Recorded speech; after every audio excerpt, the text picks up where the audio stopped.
მოგესალმებით ყველას, ეთერშია დიდი შესვენება, 13 საათია სრულიად საქართველოში. მომდენო 1 საათის განმავლობაში თქვენთან ერთად ჩვენ ვიქნებით ანი ნინიძე, ნიკო ჩალანი და გიორგი წულაია. ძალიან საინტერესო გადაცემა გველოდება ძვირფას ტელემაყურებლებო. მოდით ვნახოთ ანონსი და მალე დაგიბრუნდებით ღია ეთერში.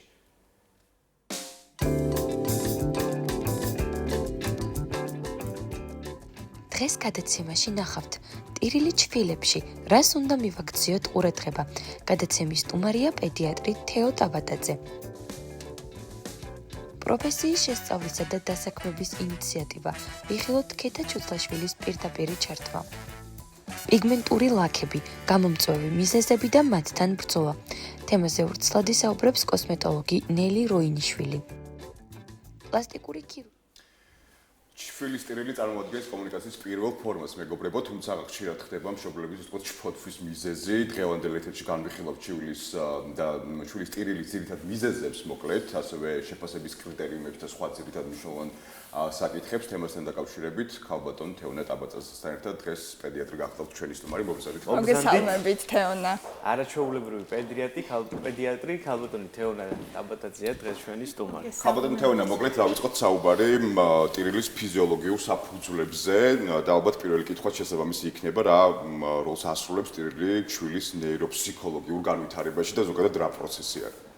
მოგესალმებით. ეს ფიზიოლოგიური სიტყვა ძალიან მომეწონა და აქედან უნდა დავიწყოთ.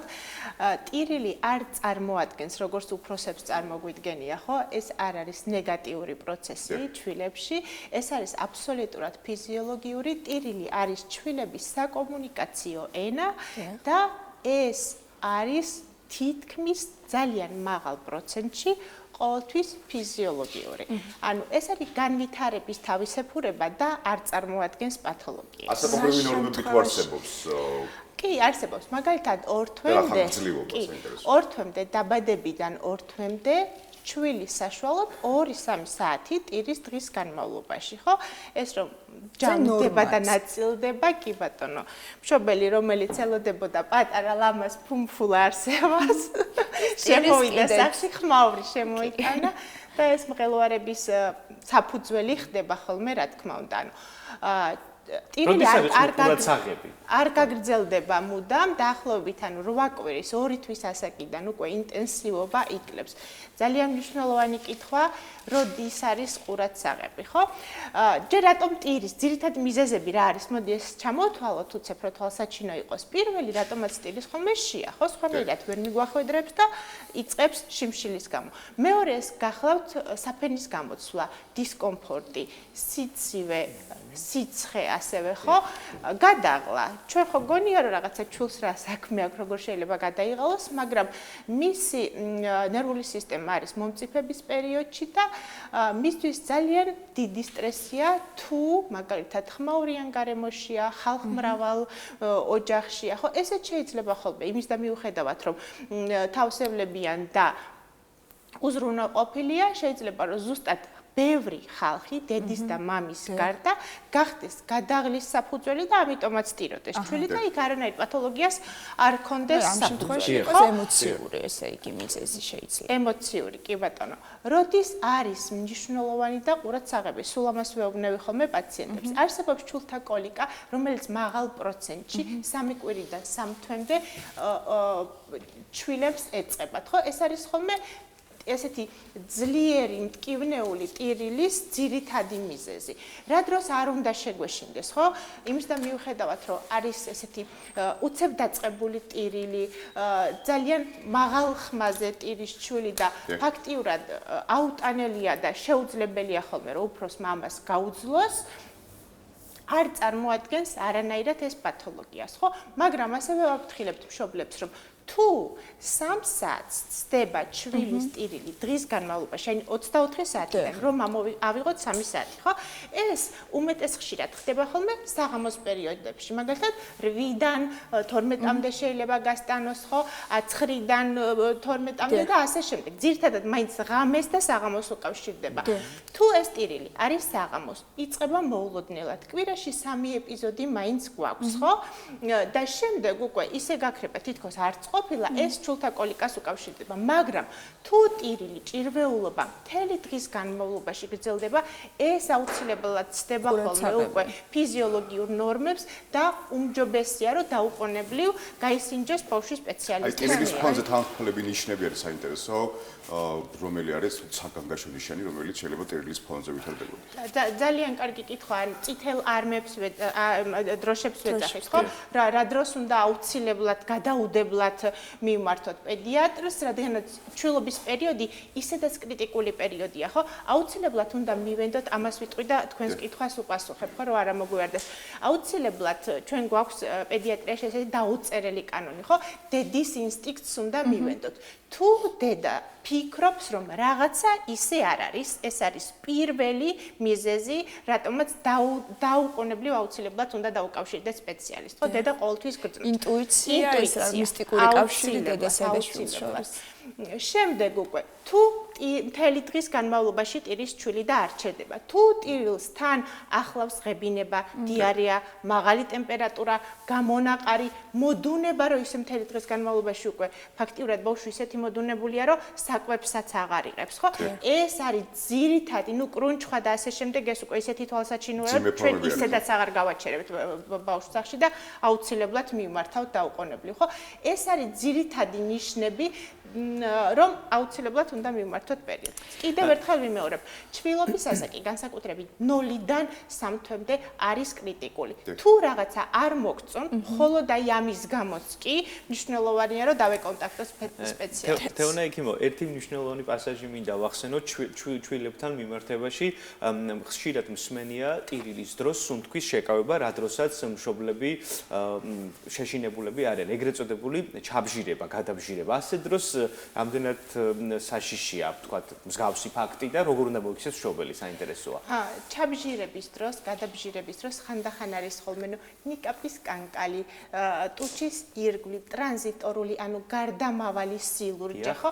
ეს ყველაფერი გაივლის და არავითარ შემთხვევაში რაღაც ეს საგანგაშო ნამდვილად არ არის. აქვე მოვაყოლებ ინფორმაციისთვის, რომ იცოდეს ჩვენ მამაყურებელმა, ჩვილებში გვაქვს ტრანზიტორული გარდამავალი სინდრომები, ასე ვეძახით, ბევრი სახელი აქვს, მაგრამ აი ტრანზიტორულია ძალიან მნიშვნელოვანი, რომ ეს ყველაფერი თავისით გაივლის, არანაირი მკურნალობა არ სჭირდება და დროსთან ერთად თავისით ლაგდება.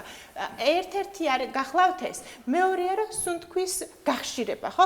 ხანდახან არის მშობელი, რომ პატარა მონაკვეთს გადაიღებს ვიდეოსაც და გახშირებულია სიტყვა. სუნთქვის გახშირება, რა თქმა უნდა, უკავშირდება სასუნთქი გზების ინფექციას, ანთებას და ძალიან ესე ნეგატიურ რაღაცებს. მაგრამ თუ ეს არის მომენტალური, მაგალითად, ჭამის შემდეგ, სიცილის შემდეგ, გაღვიძების შემდეგ, თვითონ ძილის პერიოდში მომენტალურად ბავშვმა გაახშირა სუნთქვა, მაგრამ ისევ დამშვიდ და გადავიდა. ესეც ფიზიოლოგიური ამბავია, ამასაც არაფერი არ სჭირდება და თავისით გაივლის. თეო, როგორი უნდა იყოს ჩვილის ჯანსაღი დღის რუტინა? იგივე კვების რაციონი, ძილის რეჟიმი მოგვიყევით, იმიტომ რომ ძალიან დაკავებულები არიან მშობლები, ვიცით, ტემპორიტმი დაჩქარდა ცხოვრების, ამაზე არაერთხელ გვისაუბრია და შეიძლება ბავშვის რუტინა არ იყოს შესაბამისი. მივცეთ რჩევები მშობლებს და შეიძლება თუ არა ეს დღის განრიგი იყოს უნივერსალური ყველა ჩვილისთვის ერთნაირი, თუ ამ შემთხვევაშიც ინდივიდუალიზმი უნდა გავითვალისწინოთ. ინდივიდუალიზმი უნდა გავითვალისწინოთ, აქედან დავიწყოთ, რადგანაც ყველა ჩვილს ჩემი დაკვირვებითაც და ისედაც თქვენც რომ გაიხსენოთ თქვენი გარშემო არსებული პატარები, თავისი ტემპერამენტი აქვს. ზოგს მაგალითად ურჩევნია, რომ ფხიზლად იყოს, ეკონტაქტოს მშობელს, ხელში ყავდეს მშობელს, ხო? ზოგს ურჩევნია, რომ შვიდად ეძინოს და აი ამ ძილის პერიოდში განვითარდეს და შეირგოს ის ყველა საკვები, რასაც მიირთმევს. მაგრამ მაინც არსებობს რაღაცა მონახაზი, რაც მნიშვნელოვანია. პირველი ვახსენეთ გარემო, ხო? გარემო აუცილებლად უნდა იყოს მშვიდი. თორემ სხვა შემთხვევაში ჩვილის მომწიფებადი ნერვული სისტემა ვერ უძლებს ამას და ტირილი უფრო მეტია ხოლმე ვიდრე ის, რომ ფიზიოლოგიაში უნდა ჩაჭდეს, ხო? ამასაც კი ცდება.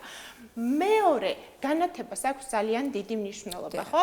აუცილებელია რომ საღამოს მოახლოებასთან ერთად და ესეთი თუ კვეთრი განათება გვაქვს სახში, აუცილებლად გადავერთოთ ყვითელ სინათლეზე, აი თითქოს რომ მშვიდდება. მეორე ხარისხოვანი განათების მშვიდდება, კი ბატონო, რადგანაც ეს ძალიან მნიშვნელოვანია მელატონინის გამოსამუშავებლად, ხო? აბაზანას რაც შეეხება, აუცილებელია ჩვილმა ყოველდღიურად მიიღოს აბაზანა. მაგრამ აქაც ძალიან მნიშვნელოვანია, უნდა დავაკვირდეთ, აფხიზლებს თუ ადუნებს.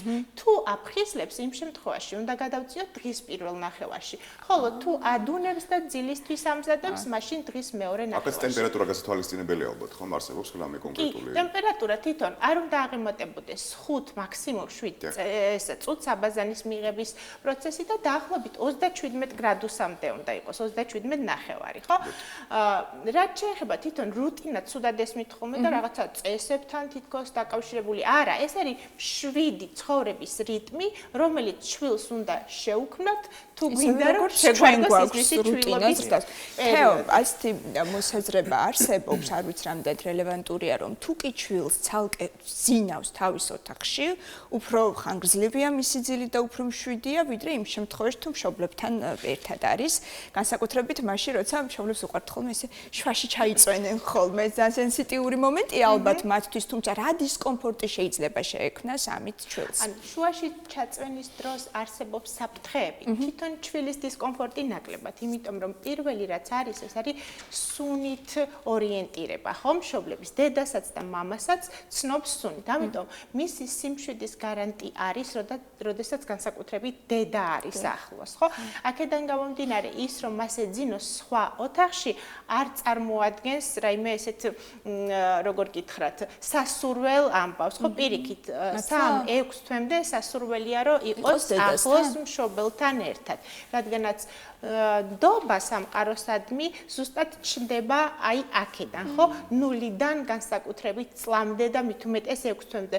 თუ ბავშვი გრძნობს, რომ მშობელი მასთან ახლოს არის, უფრო ლაღი და მიმდობი იზრდება, ასე რომ და შიშები ნაკლები. ხელში აყვანა ვახსენეთ ბავშვის და კი ბატონო ხშირად იმიტომ მტირიან, რომ ხელში ურჩევნიათ უფრო კომფორტულია და იქ დედის სითბოს გრძნობენ. თუმცა აქაც ალბათ მნიშვნელოვანია ლიმიტის დაცვა, ხომ?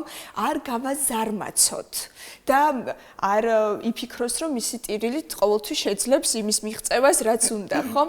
აი რა სიხშირით უნდა ყავდეს ხელში დედას შვილი. ეს ბუნებრივი მანიპულაციის ხერხს გამოიმუშავებს. მანიპულატორები არიან აი ისტორია არის ესეთი, წიგნებშიც გვაქვს ეს, ზუსტადაც ასე არის, მაგრამ ნახეთ როგორ არის, მაგალითად 6 თვემდე ერთ-ერთი ტირილის მიზეზი გახლავთ ის, რომ ჭიდრო კონტაქტი სურს მას მშობლებთან, ხო?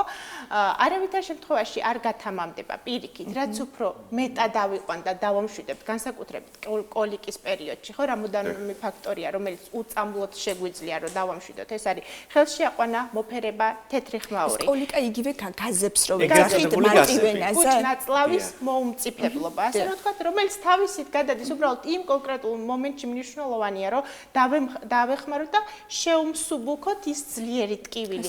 რატომ რაც იწევს ხოლმე ამ ტირილს, ხო? რა თქმა უნდა, ძლიერი ტკივილის გამოტირდეს და რატომ არის კიდევ მნიშვნელოვანი, იცით? ძალიან ხშირი არის თუ ეს კოლიკა იმდენად მტკივნეულია, რომ ვეღარ უძლებს ან ვერ ამშვიდებს მშობელი, ხო? შესაძლოა, რომ თავის ტვინმა დაიმახსოვროს, რომ ჭამ ტკივა და ღვიძლის პერიოდში ჭამაზე უარს ამბობენ ხოლმე. ასეთი მომენტებიც გვაქვს და მე ასეთი ჩვილის გაზრდა გვიწევს და უშუალოდ ძილის პერიოდში, იმიტომ რომ რეფლექსურად კლაპავენ. რაც შეეხება ახლა თქვენს კითხვას, არ გათამამდება 6 თვემდე განსაკუთრებით არ აქვთ ხოლმე ესეთი დამახსოვრების, რომ მაინც და მაინც ტირი ვარ და ამიყვანა და ამაზე მშვიდდები, ხო? მაგრამ აი 6 თვის შემდეგ უკვე ტირილი შემოდის კომუნიკაციის ენა ისევე, ოღონდ ეს უკვე ნიშნავს ხოლმე არც შიმშილს არც რაღაცას. ეს არის რომ მშობელთან მინდა ახლოს და აი ეს ჩემი ტირილი არის იმისი და უშუალოდ სიგნალი რომ ამიყვანე მომენად. თეო, აი საინტერესოა მართვის და დამშვიდების პრინციპებზე გადავიდეთ და აი პირველად ეს თქვა არაფარმაკოლოგიური მიდგომები როგორი იქნება, რას შეგვიძლია მშობლებს. პირველადი რაც არის, რაც თქვით, ხო? კონტაქტი, ახლოს კონტაქტი, იმიტომ რომ მშვიდდება. მეორე თეთრი ხმაური ნამდვილად მუშაობს და ამშვიდებს მის ნევრულ სისტემას, ეს უკვე მეცნიერულადაც დამტკიცებულია და რატომ? იმიტომ რომ ის ხმა დაუშვათ სარეცხის მანქანის, ხო? ფენის ხმა, რაღაცა ერთი რიტმის ხმა, მუცლად ყოფნის პერიოდში ჩვილს მთელი 9 თვის განმავლობაში ესმოდა ხმაურის ხმა. ოღონდ ეს ხმა უნდა იყოს რიტმული და დაბალი ხმის. ეს ზუსტად არის, აი, ესეც ემოციური ამბავია, ხო? აბრუნებს იქითკენ, რომ მე ვარ კომფორტულ ზონაში. ამიტომ ამშვიდებს და ნამდვილად მუშაობს. ეს ერთი. მეორე ვთქვით, აყვანა, მუცელზე მოფერება, საათის ისრის მიმართულებით, მუხლებზე მუცლით დაწვენა და ზურგზე მოფერება და არის კიდე ესეთი მომენტი, რომელსაც ვასწავლი ხოლმე თვითონ კონსულტაციის დროს, უნდა კარგად მიიკრათ ბავშვი გულზე, უნდა იყოს მთლიანად დაფიქსირებული და თქვენ უნდა იმოძრაოთ. არავითარ შემთხვევაში ეს მოძრაობაც რაღაც პერიოდი იყო, ხო, ტენდენციური რყევა ბავშვის იმიზნით, რომ მაქსიმალურად მალე დაეძინა, რამდენად არის რელევანტური, აშკარად არ გამოიყურება ეს პროცესი. არ ამშვიდებს და ზოგადად არ მიყვარს ნეგატიური რაღაცების დაუშვად ესახმამა, მაგრამ ეს შეიძლება გახდეს ჩვილი სიკვდილის მიზეზი. ხო? ამიტომ რომ რყევი კისერი არის მოკლე, თავი არის დიდი ფიზიოლოგიურად ბავშვებში და აი ამ რყევის ხო shaking-ს ეძახიან ინგლისური ტერმინოლოგიით, ფატალური შედეგები მოყვება და მოყოლია კიდევაც, ამიტომ არის გაფრთხილება, რომ არავითარ შემთხვევაში ჯღრევა, ხანდახან დედაც ახალნამშობიარები, ფსიქოემოციური ფონი ცოტა განსხვავებული აქვს და შეიძლება რომ ვერ მოზომოს. იმ დროს თუ ჩვილი არ ჩერდება, არავითარ შემთხვევაში არ აჯანჯღაროს, ზოგადად რომ როგორი არის მაშინ ნორმალური, ამაზეც უნდა რწევის ფორმა უნდა იყოს და მაგალითად საწოლზე ხელზე რწევის ხელზე რწევის ანუ ნახეთ რას უნდა დავაკვირდეთ არ უნდა იყოს თავის იზოლირებული ჯღრევა ხო იმიტომ რომ კისერი მოკლეა თავი დიდია და მივაყენებთ აი ამ შემთხვევაში ტრამას. თეო, საინტერესოა, თქვა თუ ფატალური შედეგი არ დადგა, თქვა სიკვდილის კუთხით ღმერთმა დაგვიფაროს შესაძლოა თუ არა ტრამა მივაყენოთ, რომელიც წლების შემდეგ იჩენს თავს, თქვა ესეთი. იმ წამსვე გამოვლინდება, ეს იქნება ისეთი ტრამები, რომ იმ წამსვე გამოვლინდება. თეო ჩვილის ხასიათს, მის ემოციურ მდგომარეობას განსაზღვრავს თუ არა ფეხმძიმობის პერიოდი, ანუ მისი ხასიათის ჩამოყალიბება იწყება თუ არა ჯერ კიდევ ფეხმძიმობაში.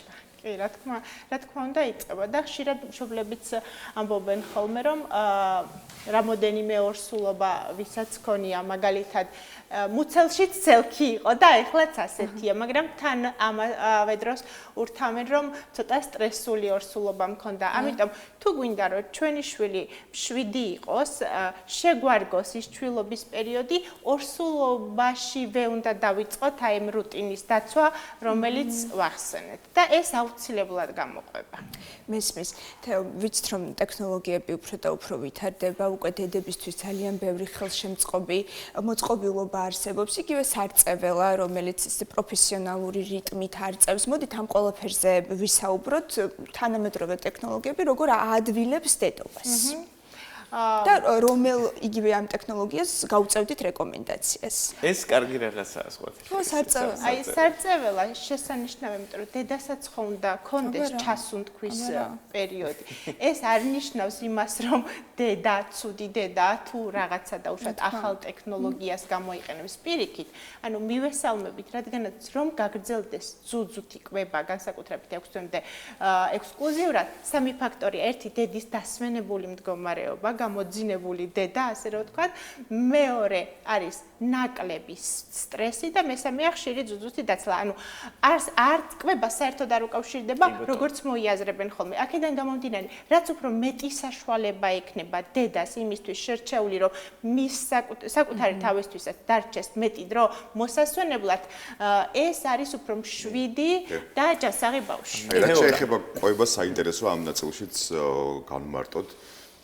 რომელი ითვლება როგორც ჩანსაყვებად, მაგალითად რომელ ასაკამდე, რომელ თვემდე და შემდეგ როდის არის აუცილებელი ვთქვათ დამატებითი გარესაკვების ჩართულობა. ზუძუთი კვება, რა თქმა უნდა, ეს არის უპირატესი და ნამდვილად არ შეცვლილა და მგონია რომ არც არასდროს არ შეიცვლება, იმიტომ რომ ღმერთმა ასეთების შექმნა და აი ასეთი საშუალება მოგცა. ბუნების კანონია. ბუნების კანონია ნებისმიერ და შემთხვევაში ხარისხს აქვს აქ მნიშვნელობა, ან დედის ასე ვთქვათ ჯანმრთელობას თუ მზაობას, რამდენად ზოგ ქალბატონს არ აქვს. ხო, აი ამას აი როგორ არის იცი ამ შემთხვევაში რომ ხანდახან არის ხოლმე რომ ქონდა და აღარ ესეთი რაღაც არ არსებობს. ანუ თითქმის 99%-ში ყველა ქალბატონს აქვს უბრალოდ ძალიან მნიშვნელოვანია სწორად თუნდაც აი ნული დაბადების დღიდან სწორად დავიწყოთ ზუზუთი კვება, ხო?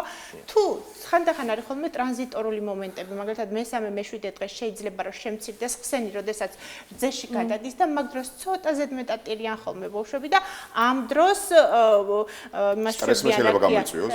ყიდულობენ მაგალითად ხელოვნურ ნარევს და იმას თავაზობენ. არავითარ შემთხვევაში ეს არ შეიძლება. პირიქით, ტირილის დროს შეგვიძლია შევთავაზოთ უფრო ხშირად და უშუალოდ ძუძუ და ეს არის ხოლმე იმის გარანტია, რომ 6 თვემდე აუცილებლად გაგრძელდება. ოპტიმალური არის 6 თვემდე, ხო? ექსკლუზიურ ძუძუთი კვებას ვეძახით. მერე უკვე შემოდის ხოლმე დამატებითი კვება.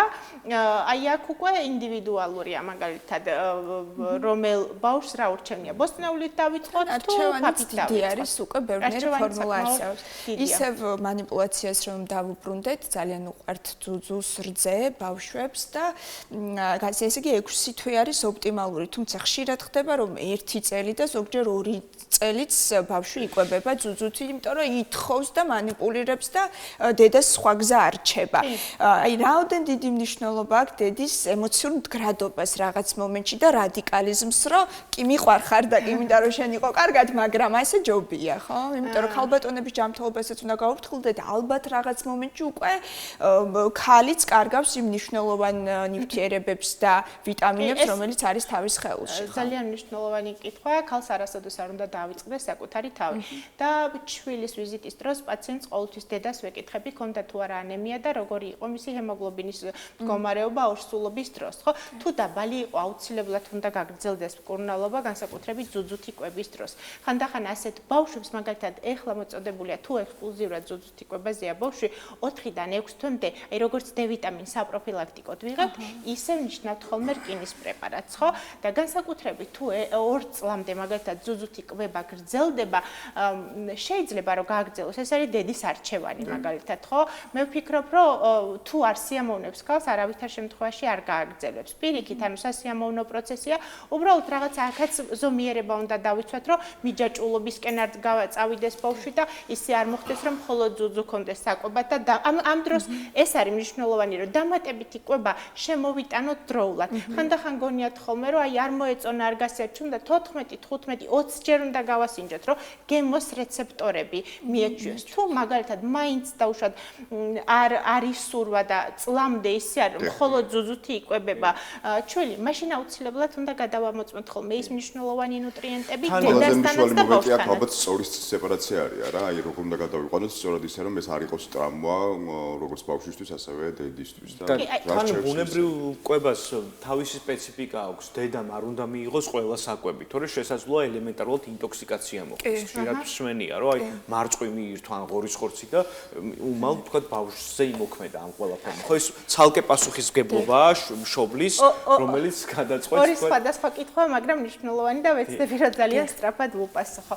ესე იგი, პირველი სეპარაციის ამბები ძალიან მნიშვნელოვანია და არის გაწერილი პირველად ესეთი დამხმარე საშუალებები, რა უნდა გამოიყენოს მშობელმა, რომ სწორად და უმტკივნეულოდ მოხდეს სეპარაცია. ეს გახლავთ, მაგალითად, ძუძუთი კვების რეკომენდაცია, როგორც ასეთი 2 წლამდე რჩება ჯერჯერობით მაინც, ხო? აი 2 წლის ასაკის ზემოთ უკვე იწევს ფსიქოლოგიურ მიჯაჭულობას და მნიშვნელოვანია რომ მოხდეს სეპარაცია. ხო, რას ვაკეთებთ? ანუ განსაკუთრებით მნიშვნელოვანია ხოლმე პირველი 3 დღე. აუცილებელია რომ ჩვილმა სხვა ოთახში დაიძინოს, დედამ სხვა ოთახში დაიძინოს, რომ აი სუნის სეპარაცია მოხდეს, ხო? თუ მაგალითად ამ შემთხვევაშიც დაუშვათ არ გამოდის, მერე უკვე შეიძლება რომ რომ ჩაერთოს ფსიქოლოგი, ფსიქოთერაპევტი და ამის მიხედვით უკვე დედასთან საუბრით მოხდეს, რომ აი გაუმკლავდეს თუნდაც იმ манипуляციებს, რომელსაც ჩვილი იყენებს ხოლმე ძალიან ხშირად. თქვენ კითხვას რაც შეეხება ძალიან მნიშვნელოვანი კითხვა, როგორ უნდა იკვებოს დაუშვათ დედა ძუძუთი კვების დროს, ხო? არის თუ არა რაიმე შეზღუდვები. პირველი რაც არის, თუ გვინდა რომ კომფორტულად მიირთვას ჩვილმა რძე, ეს არის არ მოწონთ ხოლმე რაღაცა ცოტა მომლაშო მარილიან გემოს თუ იძენს ხოლმე რძე და ეს ხდება მაშინ თუ მაგალითად სუნელიანი ან ნივრიანი ხახვიანი მივირთვით უმად ეს მარტივად გადადის დედის რძეში. იგივე სჭამს ხო ფაქტიურად. კი, გემოს უცვლის და ამ დროს შეიძლება არ ჩაიდოს, ჩაიდოს არ მოეწონოს, გადმოაგდოს იტიროს და გეგონოთ რომ რაღაცა საოცრება ხდება და ყელის ტკივა, ყურის ტკივა, არაფერი არ ტკივა, უბრალოდ გემო არ მოწონს. მეორე ამბავი რაც არის, რასაც დაუშვათ ვაფრთხილებ ხოლმე და ვცდილობ რომ ინფორმაცია კონდეს, ეს არის ძროხის ძისცილის აუტანლობა. არ ძალიან გავრცელებული, მაგრამ არ ძალიან იშვიათი მდგომარეობაა, ხო? ჩვენი ძროხის ძირითადი ორი ფაქტორია ხოლმე, ეს არის თვითონ ცილა, რომელსაც ვერ ინელებს კუჭნაწლავი, ეს ტრანზიტორულია, ერთი წლიდან შეიძლება გადავიდეს. და ამ შემთხვევაში რა ხდება? შეიძლება გაძლიერდეს კოლიკა, წეღარო ახსენე, მთელი დღის განმავლობაში ტიროდეს ჩვილი, გამოჩნდეს ღებინება, გამოჩნდეს გამონაყარი, გამოჩნდეს სისხლიანი დიარეა, ხო? ეს არის აუტანლობა და პირველი რაც უნდა გაითვალისწინოთ ხოლმე და თავში რაც უნდა მოგივიდეთ, ეს არის რომ მოდი რაციონიდან რამოდენიმე დღე ამოვიღოთ რძის პროდუქტები. ოღონდ რძის პროდუქტების ამოღებაც მშობელმა ძალიან სწორად უნდა გაიგოს. ერთი მოლეკულაც რო შეყვეს, ხო, თუნდაც ხაჭაპური დაუშვათ მივირთვი, ან რა ვიცი, რაღაცა დაუშვათ იყოს რძისგან მომზადებული პეჩენი, ამაზე შეიძლება კონდეს რეაქცია. ანუ თუ აქვს აუტანლობა, ყველაფერზე ექნება და თუ გვინდა ამოვიღოთ, თლიანად უნდა ამოვიღოთ რაციონიდან. თეო, ბავშვის დაბადება ყველა ადამიანის ცხოვრებაში განსაკუთრებული მოვლენაა და ყველაზე აქტუალური თემა გახლავთ, როდის შეიძლება სტუმრებისთვის მისი ნახვა, იმიტომ რომ ვიზიტორები, როგორც ვიცი, მოწყვლადები არიან პატარა ბავშვები და თითქოს ზოგი ორ კვირას ამბობს, ზოგი არ ერიდება და პირველ დღესვე მიდის ხოლმე სანახავად. აი რა პერიოდია საჭირო იმისათვის, რომ ვეწვიოთ და მიულოცოთ ჩვენს მეგობრებს თუ ნათესავებს ახალშობილის დაბადება. შვენიერი კითხვა. აი მე რო მქონდეს მაგალითად უფლება, კანონს გამოვუშვებდი და ჩავწერდი ასე რომ 3 თვემდე არავითარ შემთხვევაში, ხო? აი რატო როგორც ვახსენეთ, თუ გვინდა რომ შვიდად წავიდეს ყველაფერი, წავიდეს ჯანმრთელობის კუთხით, ემოციური კუთხით, ხო? 3 თვემდე არავითარ შემთხვევაში არ არის რეკომენდირებული, რომ მოვინახულოთ ჩვილი. მის ემოციურ სტატუსს უნდა გავუფრთხილდეთ და გავუფრთხილდეთ მის იმუნურ სტატუსს, ხო? იმიტომ რომ ხშირად გვიხსენებია ის მდგომარეობები, რომელიც შეიძლება ვირუსის სახით მივუტანოთ, მისთვის შეიძლება სავალალო აღმოჩნდეს და ჰოსპიტალში გადაინაცვლოს თბილის სახლიდან, ამიტომ თუ ნამდვილად გიყვართ აფასებთ, ბევრი საშუალება გვაქვს ახლა განსაკუთრებით აი ვიდეოზარები და ასე შემდეგ ონლაინ ჩართვები. ანუ საჩქარო 3 თვეც მალე გაივლის. კი ბატონო. სადაც 9 თვე ველოდეთ, იქ 3 თვეც ვაცავ. დიდი მადლობა. მადლობა, ძალიან დიდი მადლობა კომპეტენტური რჩევებისთვის პედიატრ თეო ტაბატაძეს მასპინძლობდით. მადლობა.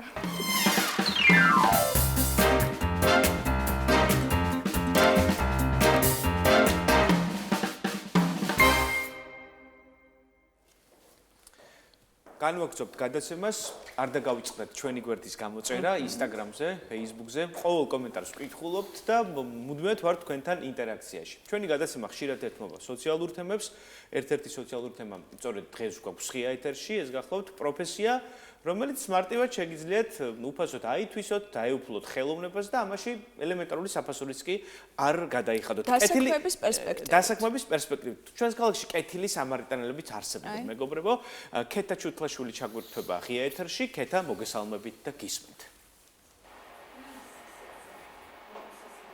შუადღემშვიდობის ძვირფასო მაყურებელო, მინდა გაგიზიაროთ ძალიან კარგი ამბავი.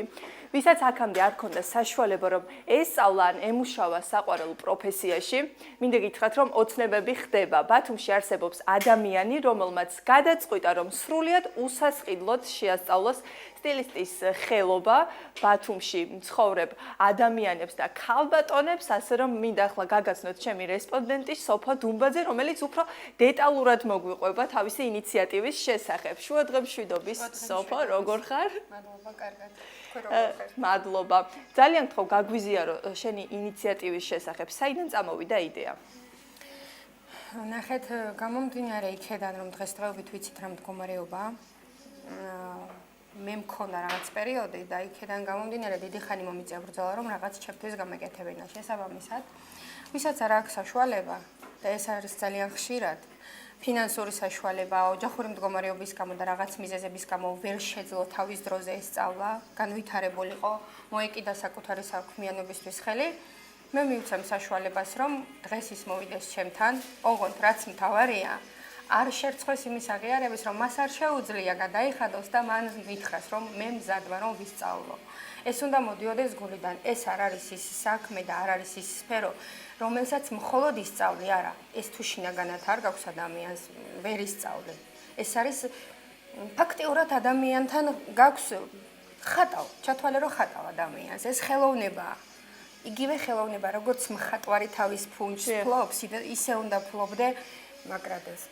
მე ეს ძალიან მიყვარს. რა პრინციპით ხდება ადამიანების შერჩევა და გაქვთ თუ არა ასაკობრივი ზღვარი?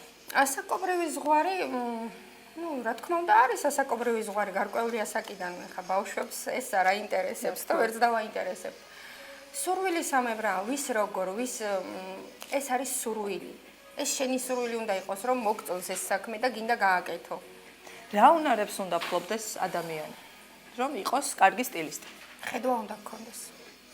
სწორი ხედვა. თავარი ეგ არის. როგორც ფერებს ხედავს მხატვარი, ისე უნდა ხედავდე ადამიანის ვიზუალს. ხედავ და იცი რა უნდა გააკეთო. ანუ შენ არის სიტუაცია ხანდახან ხდება ისე რომ მოდიან და მეუბნებიან იცი რა სოფო მე ამ ფოტოზე რაც არის უნდა გამიკეთო. ესე არ ხდება ხშირად მქონია ესეთი შემთხვევაც რომ გადავაფიქრებინე ბევრჯერ არა ეს არ არის შენი და ეს არ უნდა გაიკეთო. ან ფაქტიურად როგორც ფერებს აღიქვა, ისე უნდა აღიქვამდი ადამიანის ვიზუალს და მის ვარცხნილობას. რამდენად რთულია ეს ყველაფერი? იმიტომ რომ ჯერ ჩვენ საზოგადოებაზე მორგება რთული. იმიტომ რომ თუ ბათუმებმა თქვა რომ მინდა უნდა გავაკეთო და ეს უნდა გამიკეთო, უნდა გააკეთო. მაგრამ მაინც შენეული ვერსიები უნდა ჩართო. იცით რა მაინტერესებს? აი ეს იდეა რამდენი წლის წინ წამოვიდა? როგორც ვიცი, პირველი ცდელობა არ არის, როდესაც ცდილობ რომ დაუკავშირდეთ ადამიანებს, უბრალოდ აქამდე არ ქონდათ გამოხმაურება. რა არის ამის მიზეზი? გამოხმაურება რატომ არ ქონდა, არ ვიცი. დაგვათ ის არის პრობლემა, რომ მიმღებლობა უჭირდა აღიარება იმის, რომ ჩვენ ვიღაცას ვჭირდებით. თუ გჭირდება, უნდა თქვა. როცა გეუბნება ადამიანი, რომ მე შემიძლია შენთვის რაღაც გავაკეთო, იმის არ უნდა შეკრცხვეს, რომ მე ვარ ის ადამიანი და მე მოვალ შენთან და მე გამიკეთე ეს. ამიტომ თუ გინდა რაღაც გააკეთო საკუთარ თავისთვის, ჯერ საკუთარ თავი უნდა მიიღო და უნდა შეიყვაროს სათანადოდ, რომ მე შეძლო სხვა რამის გაკეთება. ამიტომ არ არის მარტივი ჯერ ამ ნაბიჯის გადადგმა. აი ეს კურსები რამდენ პერიოდს შეიცავს? ერთთვიანი არის და რა ეტაპები უნდა გაიაროს მოსწავლემ, რომ მოხდეს შემდეგ მისი აყვანა და დასაქმება? აჰა. ნახეთ, ეს ისეთი სფეროა, მუდმივად უნდა ვითარდებოდე. ანუ ერთხელ ისწავლო და მორჩა არა. ყოველდღე ვითარდები, ყოველდღე იზრდები, სწავლობ რაღაცას. არის სირთულეებს ეჩეხები. ამისთვის ჯერ ამისთვის უნდა იყო მზად, რომ ყოველდღე რაღაც სირთულესთან გექნება შეჯახება. და ამის სწავლება კიდე მე მაგალითად არ ვეუბნები კონკრეტულ დროს. თუ ადამიანს ჭირდება მე იმას, ანუ არის პირობითად 3 თვე. 3 თვეში რაღაცას ეუფლება, მაგრამ მე დროთა განმავლობაში თავისით სწავლობს. თუ ვხედავ რომ მას ჭირდება მე-4, მე-5 თვე, იმასაც ვგრძელებთ და ვასწავლეთ ჩვენ. ამიტომ დროს არ ვთქვამთ კონკრეტულად რომ გინდა თუ არა შენ 3 თვეში უნდა დაასრულო და უნდა წახვიდე, არა. თუ ჭირდება ჩვენ მას ვეხმარებთ. ანუ არის თუ არა შანსი იმისა, რომ კურსის გავლის შემდეგ ადამიანი დასაქმდეს თუნდაც ამავე სალონში, ან ბათუმის ნებისმიერ სალონში მოხდეს მისი დასაქმება. როცა ადამიანს, ანუ ნახეთ, ჩემი მფარველობის ქვეშ მყოფ ადამიანს მე ყოველთვის ვეპატრონები როგორც ეჭიროა ისე, ანუ თუ ჭირდება განვითარება, თუ ჭირდება სამსახური, რა თქმა უნდა ჩვენ დავეხმარებით, დავასაქმებთ. ეს სურვილიც უნდა იყოს მისი. რას ეტყოდით იმ ადამიანს, ვისაც გონია, რომ ფინანსური სირთულების გამო პროფესიული ზრდა არის შეუძლებელი? არაფერი არ არის შეუძლებელი. ნახეთ, რატომ არ არის შეუძლებელი? მე გარკვეულ ასაკამდე, როცა ვიყავი ბავშვი, როცა მყავდა უფროსი ჩემი მშობლები, დედა, მამა, მათი აზრით ჩემთვის მნიშვნელოვანი იყო და ის რომ მათი ფინანსური მდგომარეობა არ მაძლევდა საშუალებას, მე სწავლა, მე ეს შევძელი 35 წლის ასაკში. ჩავაბარე უნივერსიტეტში დღეს ვარ მესამე კურსის სტუდენტი, რაც ძალიან რთულია. არასდროს არ არის გვიან ნამდვილად. ხო, ამიტომ ვეტყვი ყველა ქალს, ნებისმიერ დედას. გადადგით თუ გინდა რომ განვითარდე, თუ გინდა რომ გაიზარდო, სწავლა არასდროს არ არის გვიანი. ისწავლე, განვითარდი, ოღონდ ეს გააკეთე საკუთარ თავისთვის და არა ვიღაცისთვის. პირველ რიგში სარკესარო დადგები საკუთარ თავს კითხე რა გინდა. თუ გინდა გაიზარდო, ჯერ საკუთარ თავით დაიწყე.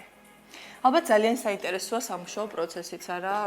რა თქმა უნდა, თუ არ გიყვარს ამ სამუშაო პროცესს, სიყვარულით ვერ გააკეთებ. შესაბამისად, უნდა გიყვარდეს, აი ფუნჯია ეს ფაქტიურად ხატავ, ჩათვალე რომ ხატავ. ჩემთვის ეს ასეა. ანუ მე იმდენად მიყვარს ხათა შორის ჩემმა შვილმა ერთხელ მითხრა, შენ დედაო, ჩვენზე მეტად შენი მაკრატელი გიყვარს. ძალიან საინტერესოა. როგორ შეუძლია ადამიანს რომ დაგიკავშირდეთ, თუ ექნება სურვილი იმისა, რომ ისწავლოს სტილისტის ხელობა? შეუძლია დაგვიკავშირდეს როგორც პირად შეტყობინებაში Facebook გვერდზე, ასევე თქვენთანაც, თქვენი საშუალებითაც შეუძლია დაგვიკავშირდნენ სურველებმა. ამიტომ შეგიძლიათ ისწავლოთ, შეგიძლიათ ისწავლოთ და გელოდებით ჩვენ სივრცეში. მოკლედ, ჩემი რესპონდენტი იყო სოფო დუმბაძე, რომელსაც ძალიან საინტერესო ინიციატივა აქვს ბათუმელი ქალბატონებისთვის, ვისაც არ აქვს იმის საშუალება, რომ შეისწავლოს პროფესია, შანსი არ გაუშვათ ხელიდან. თაყაიშვილის 12 ნომერში შეგიძლიათ მობრძანდეთ.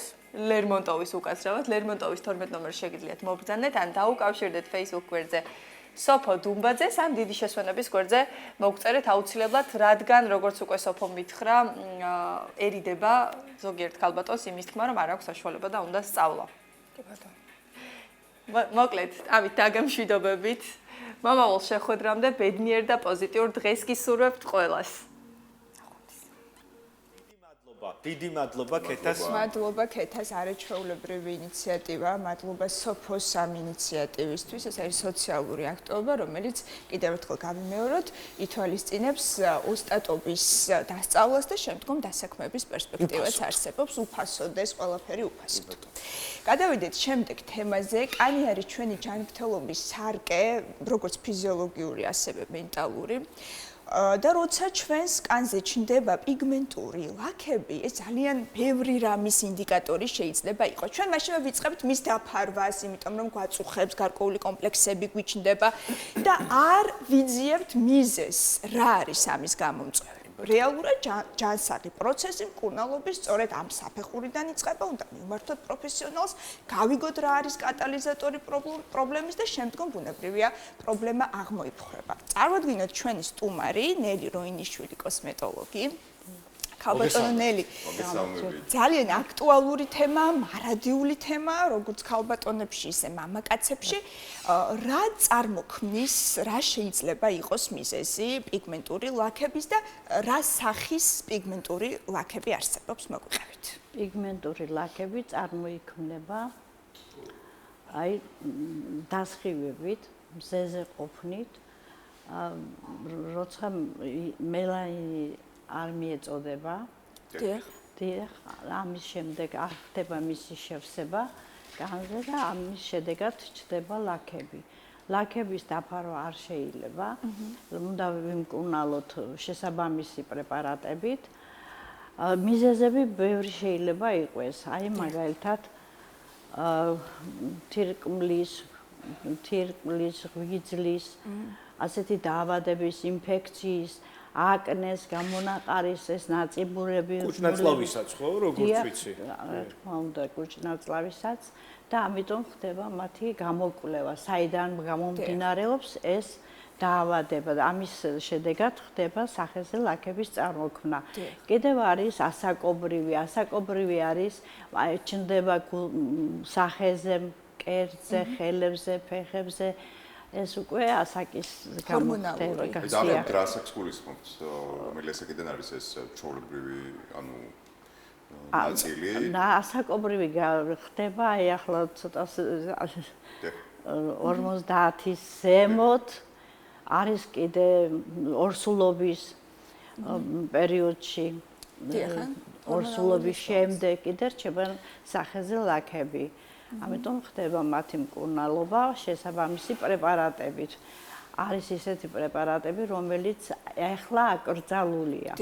და არის შესაბამისი ესა ბრენდები, რომელიც ალაგებს სახიდან ლაქებს. და ვარც აი მუდმივად ამ გარემოცულია მარკეტინგული სხვა ხრიკით და ყველა შთაგვაგონებს, რომ ეს არის ჩვენთვის რელევანტური და რეალურად ასე შეიძლება არ იყოს და აბსოლუტურად ინდივიდუალურია. მოდით თითოეულ პუნქტზე ცალ-ცალკე ვისაუბროთ, იმიტომ რომ გვაქვს ამისთვის დრო. იგივე ფეხმძიმობა, ფეხმძიმობის დროს წარმოქმნილი ლაქები.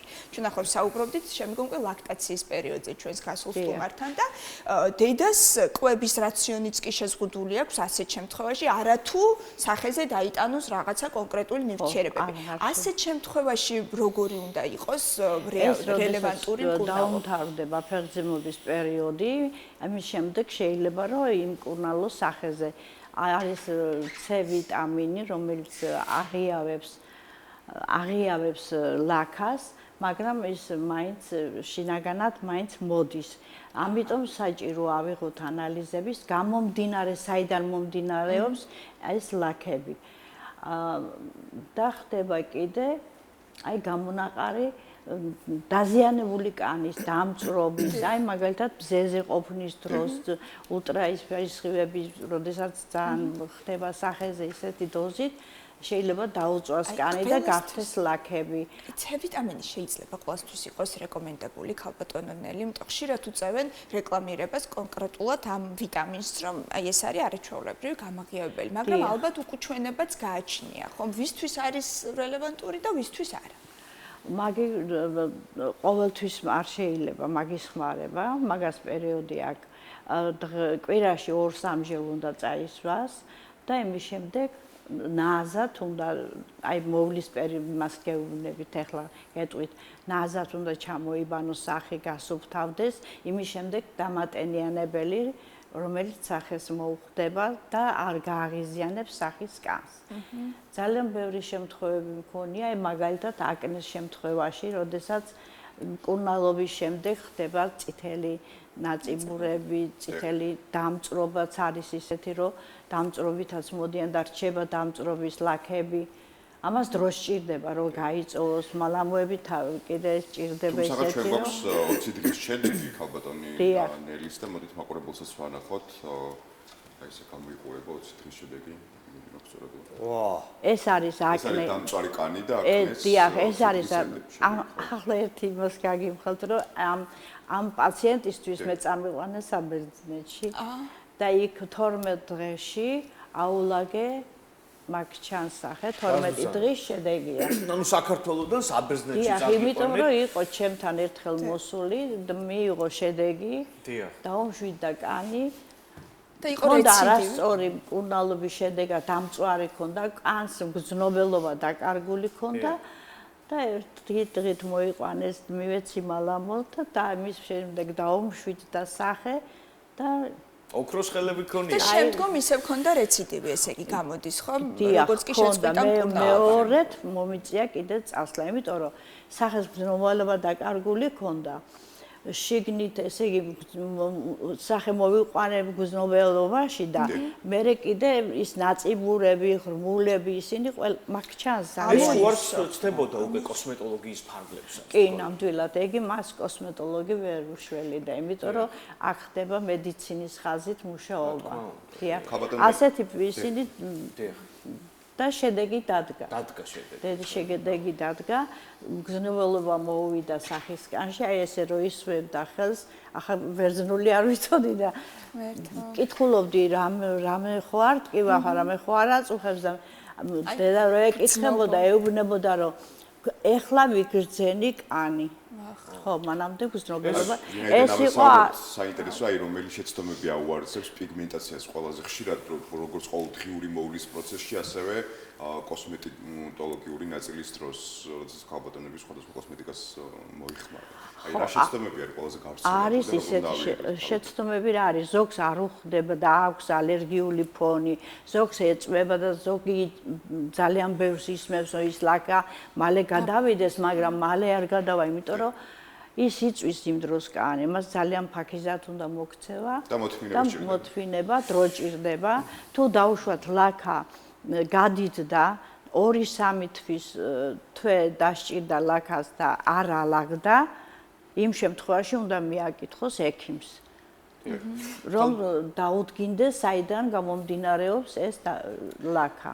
მამაკაცები თუ მოგმართავენ ხოლმე საინტერესო ახლა ამ პერიოდში პაციენტი ბიჭი. ამ პერიოდში ბავშვები მოდიან უფრო. ეს გარდატეხის 13-14 წლის ბავშვები 17 აკნეს გამონაყარის და მე კიდე ახლოს ხვისი დაკნინებას არ ვიდა, მაგრამ არასწორი მკურნალობა. აკნემ გამიმწარა თავის დროს ხო, არასწორი მკურნალობა. ყავდა ისეთი. შველის რამე მაგაკნეს საერთო ჯამში. ახლა თავის მოვლა შემდეგაც უნდა კიდე მოვლა, თვითონც უნდა დაინტერესდეს, რომ აკნე როდესაც მორჩება, ძალიან ძნელი მოსარჩენია, ეს უკვე მოდი შინაგანად, ეს უკვე სახეში ჩაგროვილია ჩირკი,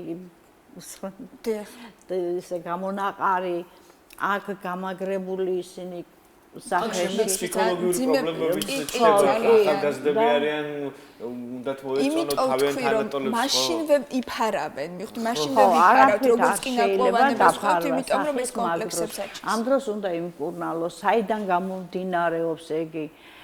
აი მოდით სანამ მკურნალობის დრო დადგება და მოვიდეთ თქვა პაციენტი თქვენამდე, ქალბატონელი, როგორ შეიძლება თქვა სახლის პირობებში ბუნებრივი ინგრედიენტებით ადამიანებმა, ქალბატონებმაც და მამაკაცებმაც თავიანთ სახის კანს ყურადღება მიაქციონ საინტერესო. კიტრის კანი მსმენია ერთი, თუმცა რამდენი მე მინახავს კიტრის კანი, ფოთოხლის რაღაც ესენი ახლა ეს არის ახლა სალატის სახეზე. ხო, აი ახლა ლაქის შემთხვევაში არ შეიძლება პიგმენტური ლაქის შემთხვევაში იხმარო ლიმონი, ისა რა ქვია, სოდა. დიახ. კიდე იყო რაღაცა. კი, სახლის პირობებში არ შეიძლება, მაგრამ უფრო წვავს კიდე სახის. აი ეს მაწონი, ეგი ახლა მაწონი უფრო ისა დამამში თემლებში გადის. ისე ვითარდება კოსმეტოლოგია და ეს მიმართულება და იმედია ჩვენი ქვეყანა დროს ეწევა ხომ ამ მიმართულებით იგივე ტექნოლოგიის თვალსაზრისით აი არ ვიცი სახლის პირობებში ის რაც უნდა მიიღოს საკვებად წაისვა სახეზე მართლაც მგონია რომ ეფექტური ვერ იქნება და ესეც ჩაგონებულია რაღაცა საზოგადოებისგან კი თუმცა კიტრის შესახებ მართლა მსმენია აი ქალბატონელი მოდით ვისაუბროთ პილინგებზე. პილინგებს ბევრი უწევს რეკომენდაციას, არსებობს ლაზერული, არსებობს ქიმიური პილინგი, ვუყურებთ ხოლმე სოციალურ ქსელში. კანის აკერწვა, ქალბატონელი უკეთ იტყვის, ეს არის კანის აკერწვა და სოციალურ ქსელში გვხვდება ხოლმე ვიდეო პილინგებით დესტრუქტირებული სახე, როცა უკვე განადგურებულია. თუმცა ასევე არსებობს მეორე მხარე, როცა პილინგს არაჩვეულებრივი შედეგი ჰქონდა. უწევთ თუ არა რეკომენდაციას, ვისთვის არის პილინგები და წელიწადის რომელ დროს უნდა გავიკეთოთ, ესეც ალბათ ნიშანდობლივი. ეხლა პილინგის გაკეთება ასეთ სახეზე არ შეიძლება. დიახ. აი ეს ლაქების გადაყვანა პილინგით არ შეიძლება. სახლის პირობებში ვამბობ. და ახლა 1000 ისაში გამოსული რა ქვია პრეპარატები რაღაც ლაზერები ისინი არის ზოგიერთი კანი მგრძნობიარე რომელიც ვერ აიტანს დაუშვათ და კიდე არ გაუმუქდეს, კიდე არ დაუზიანდეს, მაგას დრო დასჭირდება რომ გადავიდეს. ძალიან დიდი დრო დასჭირდება რომ გადავიდეს მაგი. ცივი პლაზმები კეთდება. დიახ, და ხო, ვიბნებით რაღაც მომენტში ვერ ხვდებით რა იქნება უფრო ეფექტური და ალბათ ძალიან ინდივიდუალური. აი საინტერესოა დერმატოლოგთან ვიზიტი რამდენად აუცილებელია სანამ კოსმეტოლოგთან მივალთ და აუცილებლად უნდა მივიდეს დერმატოლოგთან, გამოიკვლიოს სახის მდგომარეობა, პროცესი, რა პროცესში აქვს სახის კანი, რა საჭიროებს, როგორ ალაგებას ითხოვს სახიდან გამონაყარ იმას ლაქას ამ გამომდინარე შინაგანია და რო აქვს ორგანულად და ამიტომ საჭიროა რომ გაკეთდეს ანალიზი და გაიშიფროს საიდან მოდის ეს ლაქები. აი ანის კითხვაში ყავს წინეს ყობა რომ ზოგ შემთხვევაში არის დადებით, ზოგ შემთხვევაში უარყოფით ალბათ შედეგიც ამაზეა დამოკიდებული ხომ რამდენად სწორად ვიცით კანის სტრუქტურა და დერმატოლოგთან. დიახ, ამიტომ უნდა მივიდეს ჯერ ექიმთან და დერმატოლოგთან გამოიკვლიოს და იმის შემდეგ ხდება ის კოსმეტიკური ჩარევები, აი ის ნიღბებით, მალამოებით, რაღაცა ისე დამამშვიდებლებით, მაგრამ შედეგი ცოტა ხანი შეიძლება იყოს, მაგრამ ის კიდე გაუმეორდება იმ შემთხვევაში. რას ბოდიშემ გაწყვეტინებთ? თუ გინდათ დაასრულეთ. აი მზისგან დამცავზე მაინტერესებდა, მინდა რომ აი ზოგადად აი ლაქა, აილაგო ნებისმიერი მეთოდით, ნებისმიერი ხერხით მზისგან დამცავის ჩართულობის გარეშე შესაძლებელია თუ არა? თუ ეს არის გამოყოფილი? დამცავი აუცილებელია. SPF 30 40 და ძლიერი როდესაც აქვს სახეზე ლაქა 50-ია იმ შემთხვევაში. მაგ ყოველთვის უნდა იხმარო ნებისმიერ შემთხვევაში. ხო, ზაფხულში უფრო მეტი გამოხატვა აქვს ლაქებს გამოსვლა, ვიდრე ზამთარში. მუქდება ზაფხულში და ზამთარში ღიავდება. არის მაგალითად ზურგზე, მკერდზე პიგმენტური ლაქები, აი ყვითელ ლაქებს რო ეძახით. მაგის ისინი კეთდება ეს მოსაბანებით, მოღონთ ექიმის მეთვალყურეობის ქვეშ. უწინი იწერებოდა რეცეპტები და ესმის. აი ცოტათი საფრთხილო საკითხს მინდა შევეხო, თუმცა ესეც ყურად საღებია. შევეხოთ კანის კიბოს აი ამ მძიმე თემას. ლაქა, რომელიც რაღაც მომენტში უნებელი გქონია, არასაზიანო, რომელსაც მარტივად მოვერევით, შეიძლება თუ არა იყოს ინდიკატორი ონკოლოგიის და როგორ მივხვდეთ რა არის მთავარი სიმპტომი. აი იმიტომ ვთქვი, რომ პირველ რიგში ექიმთან უნდა მივიდეს.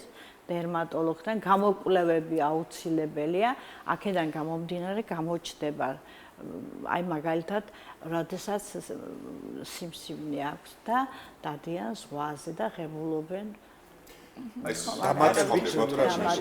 დასხივებას. ეს არაფრით არ აი თვითონ ვიზუალურად როგორ ბოდიშკო რო გაწყვეტ, ვიზუალურად როგორ გამოიყურება ლაქა, როცა საუბარია უბრალოდ არ ვიცი, პიგმენტური ლაქა პოსტაკნე და ლაქა, რომელიც შეიძლება იყოს ონკოლოგიის მაჩვენებელი. აი ვიზუალურად როგორ მიხვდეთ, დამატებით რამე ქავილი ახასიათებს თუ რა არის აი მთავარი სიმპტომი ამ შემთხვევაში? ახლა ასეთი ლაქს აქ რომ არის ნაჩვენები, ეს არის ახალ ნაწიბურებიდან გამომდინარე, აი შავი წერტილებიდან. კი ბატონო. და ისა რა ქვია, ამაზე არ გამოიხატება, აუცილებლად ექიმმა უნდა გამოიძიოს შინაგანად ეს გამოკვლევა. იცით კიდე რა? ახლა ერთი შეხედვით შეიძლება სუფთად და ისე ჩანდეს რბილად რო იტყვიან სახეს, მაგრამ შეიძლება შინაგანად მოდის მაგი კიდე. შინაგანად აი კიდე იციან აი მაგალითად მეზოების კეთება რო ხდება და რაღაცა და აქვთ სიმსივნე არაფრით არ შეიძლება მაგი. აი ეპილაცია რამდენად დაზიანებს საერთოდ კანცერს ეს მნიშვნელოვანი, იმიტომ რომ ეხლა მამაკაცებს ხშირ შემთხვევაში ხაწვებზე და მსგავს სახის ნაწილებში გვიწევს ხოლმე ეპილაციის გაკეთება, იგივე როგორც ყელზე, ამ შემთხვევაში რამდენად დაზიანებს ეს და რომელი ვთქვათ ლაზერული თანამედროვე ლაზერი არის უფრო ეფექტური და უფრო ნაკლებად საზიანო და რომელი არა, თუ გაქვთ ამაზე ინფორმაცია საინტერესოა და ახლა ლაზერით კაცებს მოკლედ კი არის კაცებიც იკეთებენ ლაზერით, არ ყოფილა შემთხვევა ისეთი რომ რამე პრობლემა გქონდეს, არის ახლა თუ კი ალერგიულია და ცოტა სიწითლეები, ცოტა ბუშტუკები, აი ესეთი გამონაყარი. ხო, კანს აღიზიანებს, მაგრამ რაღაცზე არავითარ შემთხვევაში არ შეიძლება ლაზერის მიკარება ვინაიდან წვავს ლაზერს. იკეთებენ, არა დიდი დოზით გაკეთება არ შეიძლება, იმიტომ მე მყოლია პაციენტი, რომელსაც თელი კლავი დამწვარი ჰქონდა ლაზერით, იმიტომ რომ ის არ სპეციალისტი არ იყო და ან ახალი დამწყები იყო და სულ ჰქონდა დამწვრობა სახელზე. ეს კარგად თქვა დამწვრობის 1000 როგორ მასიწევს, რა ქვია. სხვადასხვა დაავადებებს და პათოლოგიებს დამწვრობის მიღება იმით, რა ქვია. ახლა დამწვრობა მე ახლა ისე წავედი რომ ის არა დამწვრობაც ხონია მე ისეთი რომ მithქვამს რომ შეგიძლია რომ წახვიდე ექიმთან დამწვრობის ექიმთან და არაფრით არ წასულა და მივიწია მალამო და 15 დღეზე ალაგებულა ეს თქვენი დამზადებული მალამო? დიახ, ეს არის მედიცინის მეცნიერები. აი მოდით რამდენიმე რჩევა მიეცით ჩვენს ტელემაყურებელს, ელემენტარული რჩევები, რამდენჯერ შეიძლება დაიბანონ სახისკანი დღის განმავლობაში, დილით, საღამოს, რითი შეიძლება თქვა დაიტენიანონ და დაგეშვიდებით. კარგით. აი ახლა გამონაყარის შემთხვევაში უნდა იბანოს ანტისეპტიკური საპონით, რომელსაც აქ მედიცინის ისა რა ქვია, შემადგენლობები, იმით უნდა დაიბანოს პირი და იმის შემდეგ კიდე უნდა წაისვას დამამშვიდებელი მალონი. ეს გამონაყარი შემდგომ. გამონაყარი, როდესაც მორჩება და ის მანამდეც უნდა იბანოს პირი. და ჯამთელმა ადამიანმა? ჯამთელმა ადამიანმაც უნდა იბანოს პირი. დღეში ორჯერ. ხო, არა, ალბათ კანის გამოშრობას იწვევს. კანის გამოშრება შეიძლება ახლა ხო, სხვა სეზონურიც არის ხო, ზამთარში არის კანის გამოშრობა, ამიტომ დამატენიანებლები უნდა იხმაროთ. ესეც ინდივიდუალურია, იქ ცხიმიან კანს არის თავისი სპეციალური დამატებები. არის ახლა, როდესაც მოდის პაციენტი, მეკითხება, რომ როგორი დამატენიანები არის ახლა ისა რა ქვია, კომბინირებული კანი, ზოგს ნიკაპი აქვს და ცხიმიანი, ზოგს შუბლი, ზოგს წვერი. სხვადასხვა, ხო, მაგრამ ისეთი მალამოებიც კეთდება, რომ შეიწოვება კანში, არჩება ზედაპირულად და ატენიანებს კანს. მე მაგალითად დაკვირებული ვარ დილით თუ დავიბან, როცა ვიბან პირს და თუ ეგრევე სახლიდან გამოვედი, რაღაც მიუხეშდება ხოლმე, მიწითლდება ხოლმე კანი ალბათ. ეს უკვე სიცივისგან ხო, ეს არის რაღაცა პერიოდი სახლში დავასვენოთ უნდა, ხო, ალბათ, რა ვიცი. ძალიან ინდივიდუალური. ეგრევე გამოსვლა, თქვა არსებობს კანის ანთება, ესეთი სახის კანის ანთება. ანთება ახლა როცა ხდება, სიწითლეები ხდება სახეზე, გაღიზიანება ხდება. როგორც ალერგიული ფონი ისე წამოვა. კი ბატონო. ამიტომ დიდი მადლობა. ეს ინდივიდუალურია, ჩვენ უნივერსალურ რჩევებს ვერ გავცემთ და ვერ ვეტყვით მაყურებელს, რომ კონკრეტულად ასე და ასე უნდა მოიქცეს და კონკრეტული ნივთიერება გამოიყენოს სამკურნალოდ. მივაკითხოთ დერმატოლოგს, პირველ რიგში დერმატოლოგს, რომელიც მოგცემს კომპეტენტურ რჩევებს. დღეს ხაზი გავუსვით იმას, რომ ბევრი რამის ინდიკატორი, ბევრი პათოლოგიის ინდიკატორი შეიძლება იყოს კანზე პიგმენტური ლაქა, ამიტომ ვიყოთ ფრთხილად. მადლობა. ნელი, როინიშვილს მასპინძლობთ. მადლობა.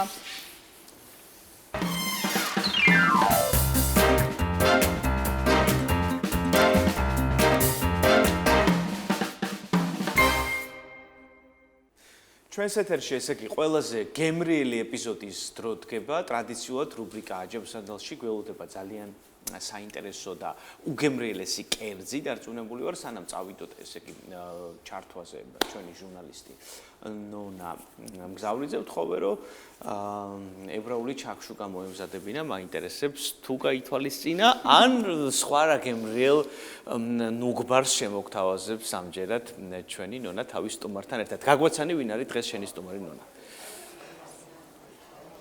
მოგესალმებით, გიო, აინი, ნიკო, მოგესალმებით დიდი შესვენების ერთგულ მაყურებელს. სამწუხაროდ ვერ გავითვალისწინე შენი თხოვნა, მაგრამ მომდევნო ეპიზოდში უკვე ლინდა მესხიძე აუცილებლად გაითვალისწინებს ალბათ. ჩემი სტუმარი, ჩვენი სტუმარი დღეს არის ქრისტინე ცანავა, შეფი, რომელსაც ჩვენი მაყურებელი უკვე ძალიან კარგად იცნობს და თავად ქრისტინე გვეტყვის, რა კერძს მოუმზადებთ დღეს და რა ინგრედიენტები გვაქვს წარმოდგენილი.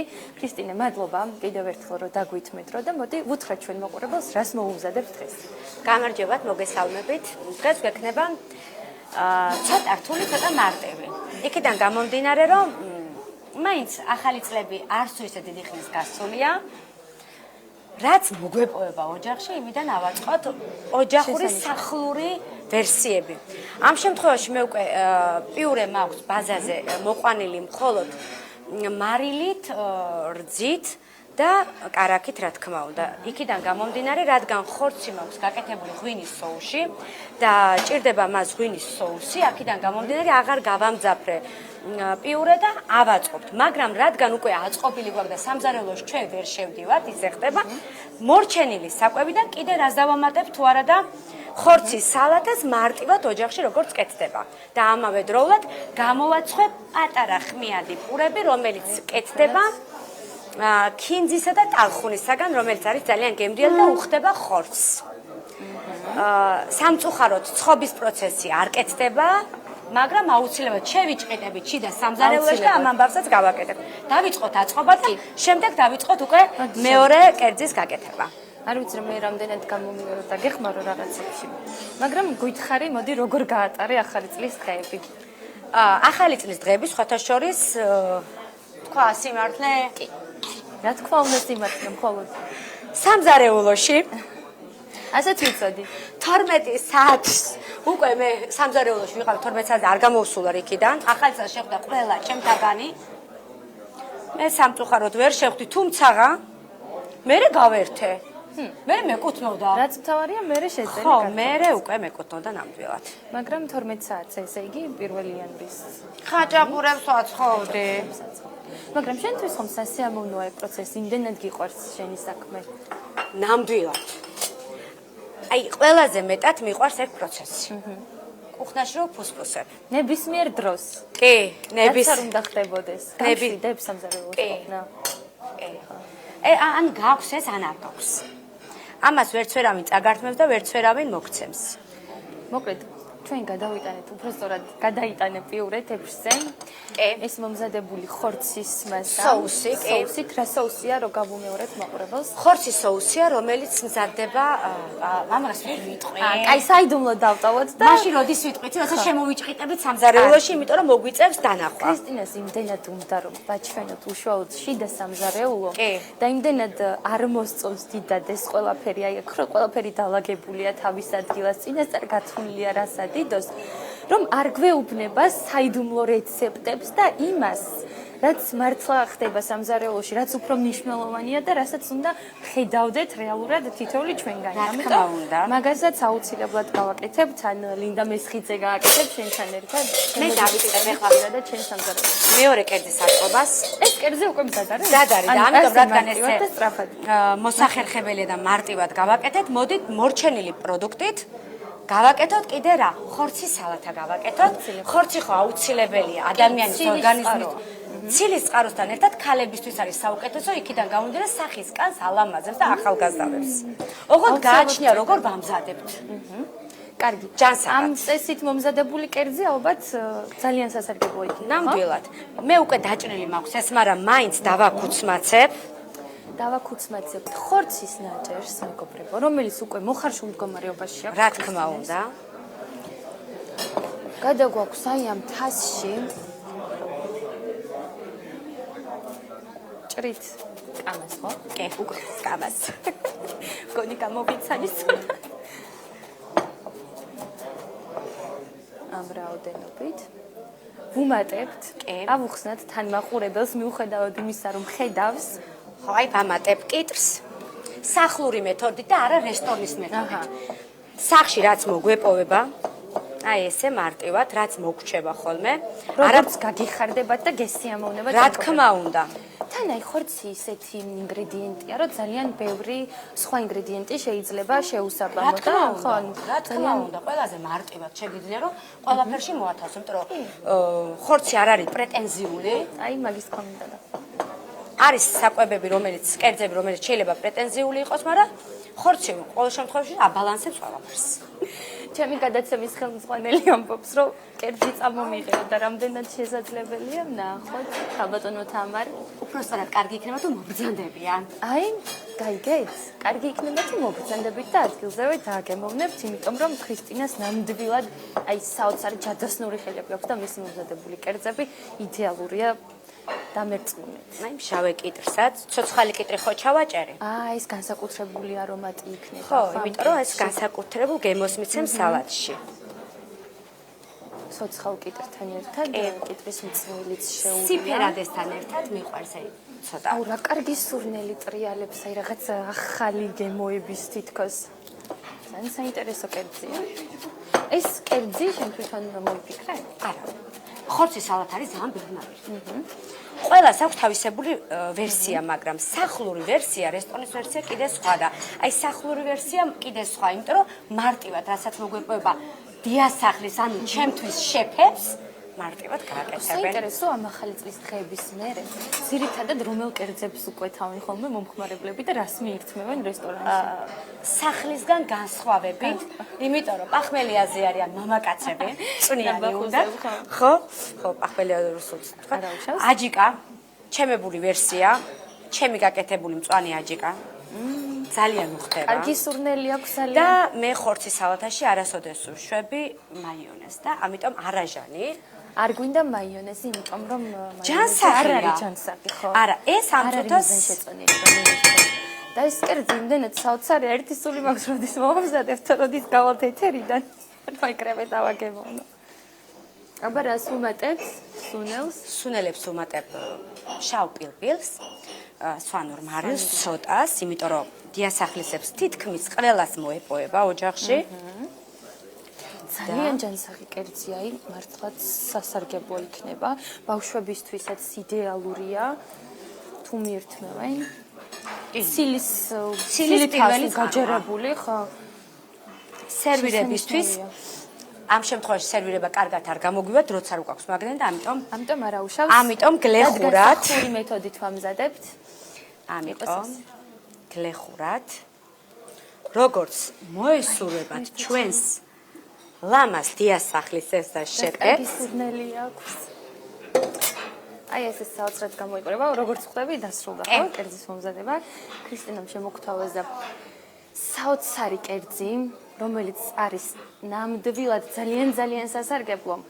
პატარებისთვისაც იდეალური იქნება, მოზარდებისთვისაც და ნებისმიერი ადამიანისთვის. სურნელის გადმოცემა რომ შეიძლებოდეს, ალბათ წამში აქ გაჩნდებოდით ყველა. შეესაბამება სხვათა შორის აი ხმიადი პურის აი იმასაც და იმასაც. ესე იგი, სურნელს ვერ გძნობთ, თუმცა ესთეტურად ნამდვილად. აი მეგრული როგორ არ ჩამერია. რა თქმა უნდა. სხვანაირად არ გამოვა. უღრმესი მადლობა ქრისტინა ამ შესანიშნავი კერძებისთვის და დროის დათმობისთვის. უნდა დაგემშვიდობოთ. კითხვა ხომ არ გაქვთ? მგონი რაღაც კითხვა არა, პირიქით მადლობა გვინდა აქედან შემოგითვალოთ შენს და შენს სტუმარსაც და მადლობა იმისთვის რომ ანი თქვენის დახმარებით ახალ ცხოვრებას იწყებს, ვინაიდან გადაწყვიტა რომ მაიონეზი მოამზადოს სახლში გიოს რეცეპტით, რომელიც საკმაოდ ჯანსაღია. ყოველგვარი დანამატების გარეშე. სულ არ დამწყდა გული დღეს რო ჩაქშუკა არ იყო. ისეთი გემრიელი სალათი მოამზადეთ. იმედი მაქვს გემოები თამაშობენ თქვენს რეცეპტორებში გასვლის შემდეგ. დიდი მადლობა. მადლობა ჩვენს მაყურებელს იმისთვის რომ იყო ჩვენთან ერთად. ბედნიერ საინტერესო ვიკენდებს გისურვებთ, კარგ დასვენებას და შემდეგ ორშაბათიდან ტრადიციულად ბევრ ენერგიას იმისთვის რომ საქმე კიდევ უფრო მეტად მხნედ და სასიამოვნო დაკეთოთ. გეშტობებით დროებით